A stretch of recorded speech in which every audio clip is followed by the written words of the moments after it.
Hello and welcome back to Cooking for Two 101. I'm Christy. That's John behind the camera. He's dressed up like James Dean today and meow, he's looking hot. We are making Reuben sandwiches. We're going to start by making the dressing. I have about a half a cup of mayo of your choice. If you prefer Miracle Whip, go to town. You like Best Foods, good job.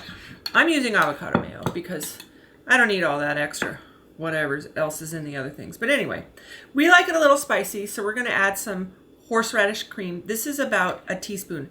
Now, don't use too much of this. It's pretty spicy. Okay, on the other hand, if you like it really spicy, add some more. We're going to add about 2 tablespoons of ketchup. Ketchup gives it that fun color and a little bit of sweetness. Mix that together. Now we're going to add about a tablespoon of Dijon mustard. You can use whole grain mustard. You can use yellow mustard. Whatever you like or happen to have on hand.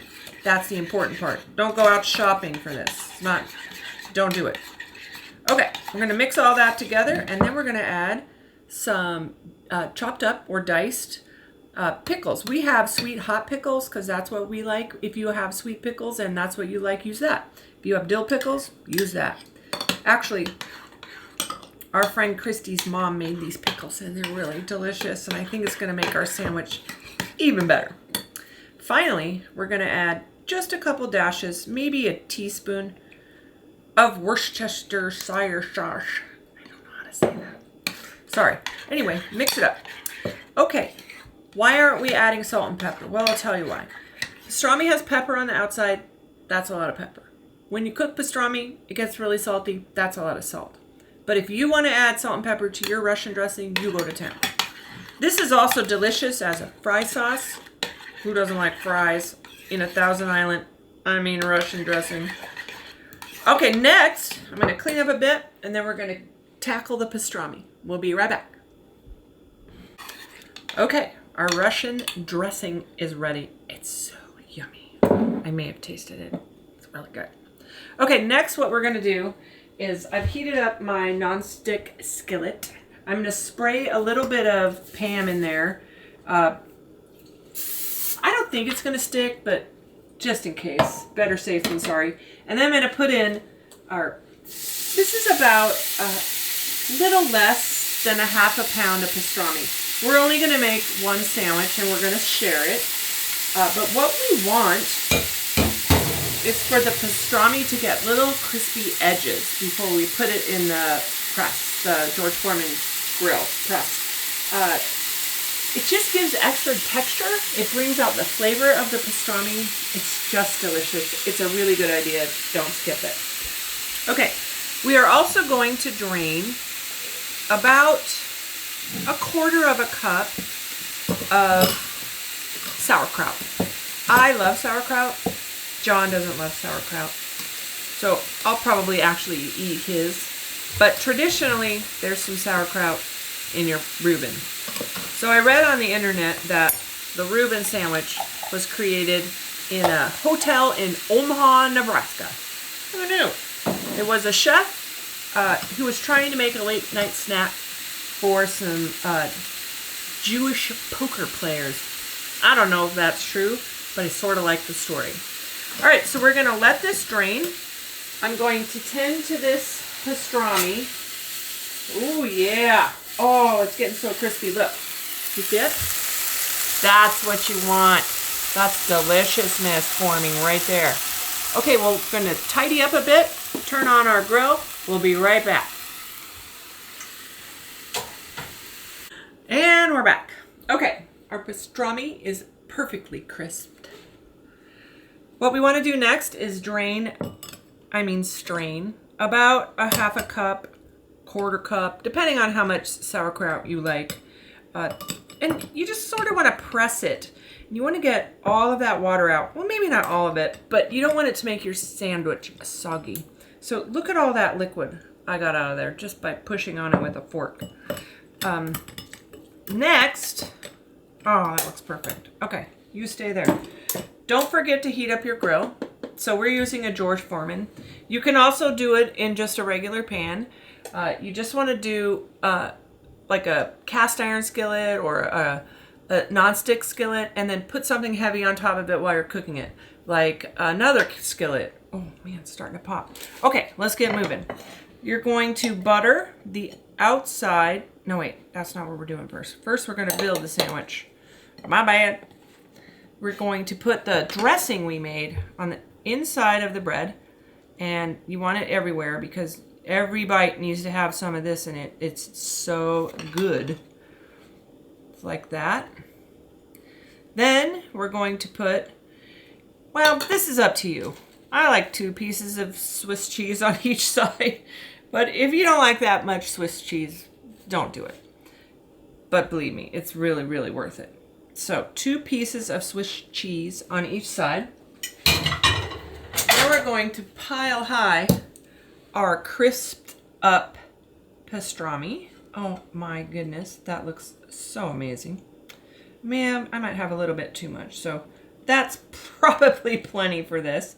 But don't worry, it won't go to waste. Will it, John? I don't think so. Okay.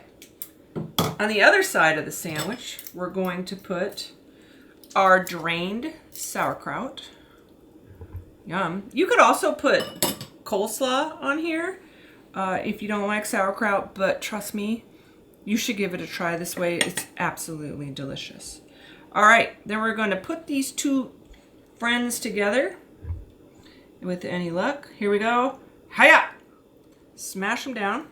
We're going to put some softened butter on the outside.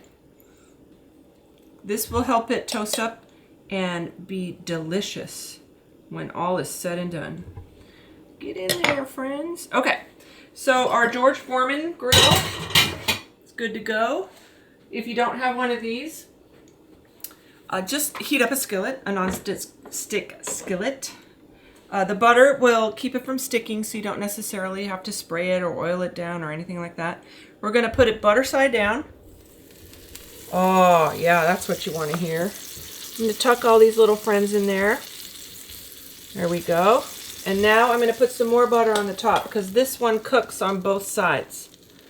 If you were doing this in a pan, you wouldn't necessarily want to put this butter on yet because it'll just stick to the whatever you're weighing it down with. You want to wait till you're about to flip it to put the butter on. All right, here we go.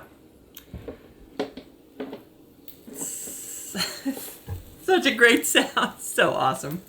Okay, so we're going to let this cook for about 4 or 5 minutes. Maybe halfway through, I might just change the angle of the sandwich a little bit so you get some little hash marks of the grills on the sandwich, which makes it really pretty. We'll be back. Okay, so I moved the sandwich quarter turn so it would get the cute little hash marks that we love. And then it was so full, I actually spun it around backwards so it would cook more evenly. Here it is. Oh, she's a beaut. What are you doing? Alrighty, yum. All right, honey, I actually need to, well, we'll turn it off in a minute. I'm gonna let this sit here and rest for a minute. Let the cheese cool down a bit so it doesn't burn my mouth. And we'll be right back to plate up. She's ready. So the cheese is actually molten lava in there when you take it off the grill. So you gotta let it rest a bit. I like to cut it kind of at an angle. It's easier to eat that way. Got a little place to start. Okay, here it comes. Oh, I didn't get all the way through. There we go. Oh, look at how beautiful that sandwich is. I cannot wait to eat it. All right, I'm going to serve it with a little bit of extra sauce on the side, some delicious sliced dill pickles, and some vinegar and salt potato chips. You could serve it with coleslaw or potato salad or whatever suits you, but to me this was enough work, and so potato chips are going to be just fine. Okay, thank you for watching Cooking for Two 101. We hope you enjoy your delicious Reuben sandwiches. Please give us a thumbs up. That's so hard to say. Please give us a thumbs up. Don't forget to subscribe, and we'll bring you more delightful recipes. See you soon. Ooh, I can't wait. I'm going to put a little extra sauce on because it's super delicious.